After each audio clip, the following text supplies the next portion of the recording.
Ակնկալիքների մասին երևից է քաղաքական գործիչները ավելի լավ կարտահայտեն, իրավական գործընթաց ամեն դեպքում պետք է ընթանա, արգումենտներ ներկայացրել են, գտնում ենք, որ ներկայացված դիմումի էական հանգամանքներ կարող դիմումով էական հանգամանքներ ենք ներկայացնում, որոնք իրենց ամբողջության մեջ ցույց են տալիս, որ ընտրությունները արդար թափանցիկ չեն ընթացել են խախտումներով եւ պահանջ ենք ներկայացրել, որպեսզի ընտրությունների արդյունքները չեղարկվեն։ Անվավեր ճանաչելու եւ այլ պահանջել։ Երկրորդ բան չենք ներկայացրել անվավերության, որովհետեւ մեր կողմից ներկայացված խախտումները այնպիսի ծավալի եւ այնպիսի համակարգային խախտումներ են, որոնք չեն կարող ենթադրել ինչ որ առանձին միջանկյալ քայլերով հարցի լուծում։ Կմանրամասնեք ինչ փաստարկներ եք բերել, Հիմնական որի կարծում եք, որ Սահմանադրական դատարանը պիտի ձեր դիմումը բավարարի։ Հիմնական փաստարկներից կբերեմ մի քանիսը, ամբողջությամբ իմաստ չունի այն ներկայացնել։ Նախ եւ առաջ դա իրավապահ համակարգի քաղաքական քարոզչությունն է, արձանագրել ենք բազմաթիվ դեպքեր, որ իրավապահ մարմինները, քննչական մարմինները ուղղակի քարոզչական համագործակցություն են ունեցել իշխող ուժի ներկայացուցիչների հետ, եւ դա իր ազդեցությունն է թողել ընտրությունների ամբողջ ընթացքի վրա։ Կատարել են հրապարակումներ, որոնք չպետք է կատարեն, չպետք է տային կուսակցությունների անուններ, անմեղության կանխավարկած չպետք է խախտեին, նաև որ ամենասուրն եւ ամենակարևորն է, չպետք է հրապարակեին այնպիսի գաղտնալսումներ, որոնք իրավական նշանակություն չունեն, բայց փորձում են վատ լույսի ներքո ներկայացնեն։ Ամենադասական օրինակը, որ շատերը դասած կլնեք, երբ որ խոսակցության մեջ օրինակ հնչելաշնչանգյալ արտահայտություն, դա որևէ հանցակազմի տար չի ներկայացնում, ոչ ծանրացնում, ոչ մեղմացնում, բայց քննչական կոմիտեն մոնտաժելով հակակոռուպցիոն կոմիտեն ցանկացել է այդ ինֆորմացիան հրապարակել, որպեսզի քաղաքացիական պայմանագրի կարողանա իր քարոզչության մեջ այդ արտահայտությունը օգտագործել եւ այսպիսի դեպքերը բազմաթիվ են։ Մյուս կարևոր հատվածը ֆինանսական հաշվետվությունների հատվածն է, մենք կարծում ենք, որ քաղաքացիական պայմանագրի հիմնադրամով ներկայացրած ծախսերը ամբողջությամբ չեն ներառված հիմնադրամում ամբողջությամբ չեն ներառված այն ծախսերը, որ կատարվել են, բացի այդ մի շարք միջոցառումներ, որոնք իրականացվել են պետական բյուջեի հաշվին, նույնպես պետք է ներառվեին հիմնադրամում, որոնցից առանցքայինը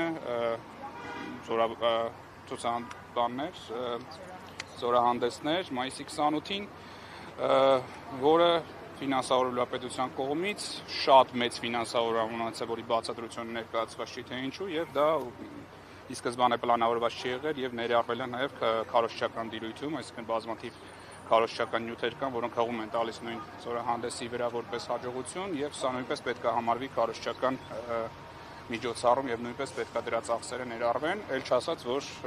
ստացվում է, որ պետությունն է ֆինանսավորել քաղաքացիական պայմանագրի քարոզչությունը։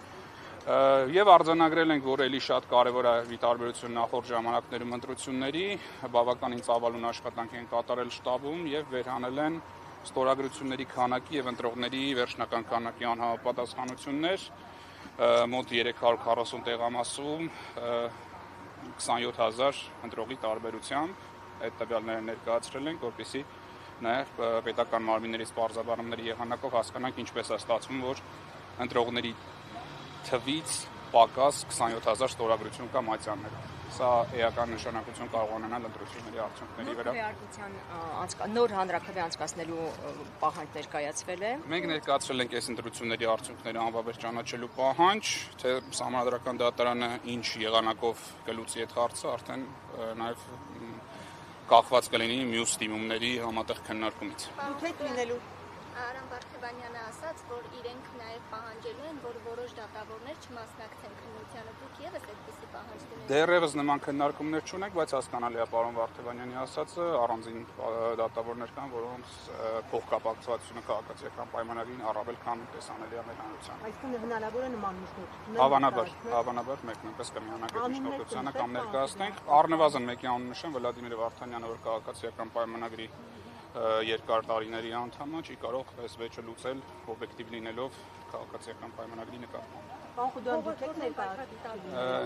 Նաև ես կմասնակցեմ Տաթևիկ Սողոյանը եւ Ացվիկ Մինասյանը դաշինքի որպես լիազոր ներկայացուցիչ։ Իսկ Հայաստանից դուրս ինչ իրավական ընթացակարգեր կան, եվրոպական դատարան։ Մենք գոնե դեռևս այս փուլում չենք քննարկել այդ հանգամանքները, ես գիտեմ, որ մասնակից մյուս ուժերի ներկայացուցիչները նաև այդ ուղղությունը քննարկում են,